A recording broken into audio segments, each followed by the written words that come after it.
It pissed me off because out of 101 votes, I got 16 first place votes.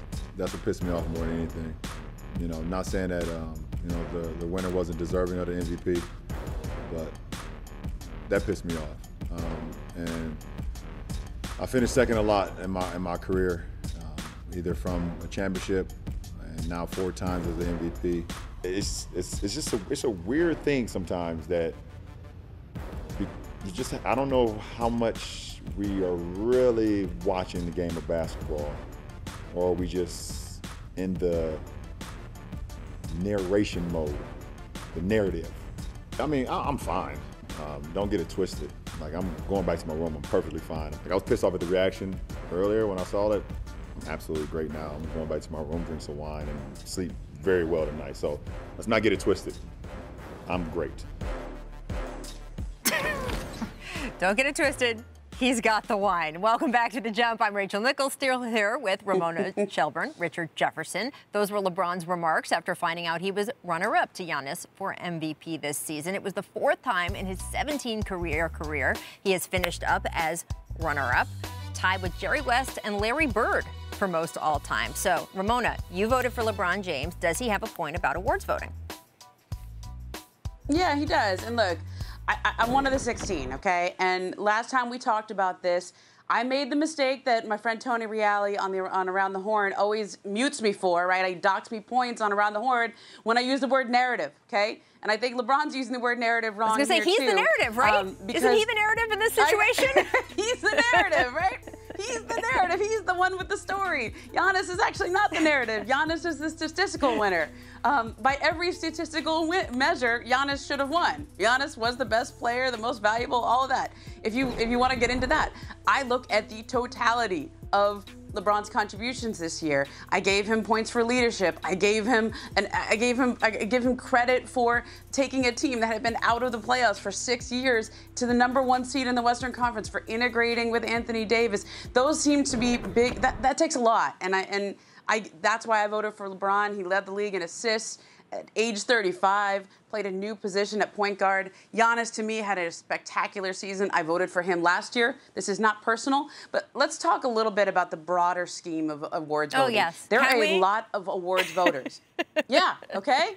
There are a lot of voters. There are over 100 people who vote for MVP. And I knew when I voted for LeBron that I was going to be in the majority this year. Sorry, in the minority this year. Of course, everybody had written their columns. It was talked about openly. You knew that if you were going to vote for LeBron, you were going to be in the minority. And so you knew you would have to defend your vote.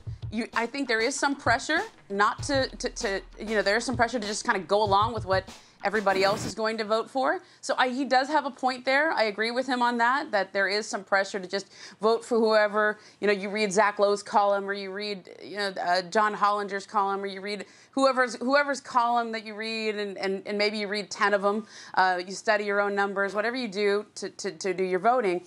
But that's why there are 100-something voters, okay? 101 voters, right? The NBA does this on purpose. There's radio broadcasters, there's analysts, there's former players, there's beat writers, there's columnists, because we all have differences of opinion, and collectively you will come out with who should win the award. Now, I do think he has a point that there is pressure to go along with the herd. I do think that he has a valid point there.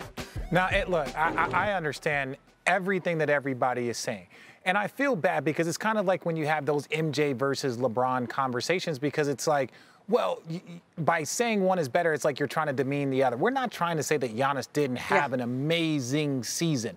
That's not the conversation. We're not trying to say, and most people would say, look, Giannis would be second at worst. But ultimately, Giannis might not care about these things now, but when Giannis is 31 years old and he's having seasons that are just as good as the one he's having, but because there's somebody newer and younger and shinier coming along, and that person had a historic season, now all of a sudden his accomplishments at a much later age, and that should have, in my opinion, that should be accounted for. When you're doing things at an age that have never been done, when you're doing things in your career that have never been done. That was one thing that somebody pointed out to me that never took into place.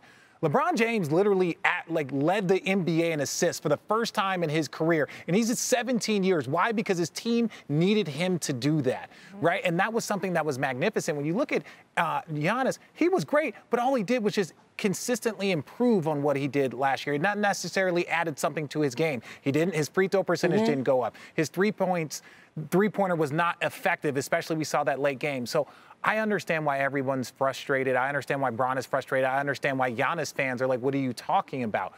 It's just weird the way we're going about this, and there needs to be an adjustment in it because Giannis had a great statistical season, but I don't know if he was the best player in basketball last year. He was, I mean, that is, of course, what poor Ramona has now heard me say for 5 straight years.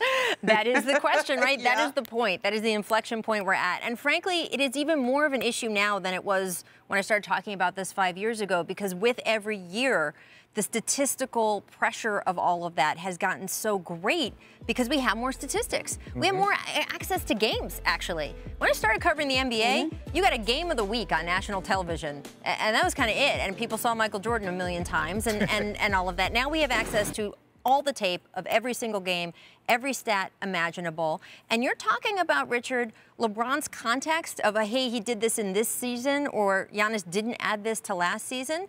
Again, right now, that is not what they tell you to vote on. And they don't give you the most clear instructions, but they do say it's supposed to be on this particular regular season. Not in comparison to his previous seasons, not about what he might do in the playoffs, not about who is the best player. It is about what a guy did with the stats for this season. And I have said over and over again, I think it is a mistake as we have gone through the last 3.5 decades without modernizing the major awards in this league, to not have a distinction between who had the most outstanding statistical season, however you want to put it, best season, most outstanding season this season, versus who is the best player in the NBA.